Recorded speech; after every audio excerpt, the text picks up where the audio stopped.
చిందు ఈరోజు దోసకాయ సాంబార్ పెట్టినా అలా పెడతా. ఒక గ్లాస్ నీళ్ళు పోసుకొని. ఓకే.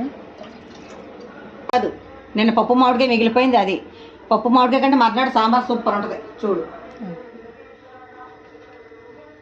పచ్చిమిర్చి అన్ని వదిలే, కాచి క్యారెట్ ఉల్లిపాయ సాంబార్ దోసకాయ టమాటాలు పప్పులు ఉప్పు ఉంది కాబట్టి ఇది కొంచెం వేసుకోవాలి. ఓకే.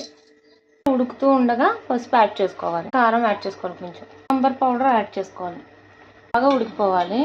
ఉడికిపోయిన తర్వాత పప్పు మామిడికాయ ఉంది కదా అది యాడ్ చేసేసుకోవడమే. వాటర్ యాడ్ చేసుకోవాలి. ఫాస్ట్గా అయిపోద్దని హాట్ వాటర్ వేస్తున్నాము. బాగా మరగనివ్వాలి. ఇప్పుడు ఇది బాగా మరుగుతూ ఉంటుంది. ఇది అయిపోతుంది మ్యాక్సిమం. ఈ లోపల పోపు తీసుకుందాం. ఉల్లిపాయలు, ఆవాలు, జీలకర్ర, మెంతులు, ఎండుమిర్చి, కరివేపాకు యాడ్ చేసుకోవాలి. యాడ్ చేస్తున్నాము. పోపు యాడ్ చేసుకుంటున్నాము. ఇంకా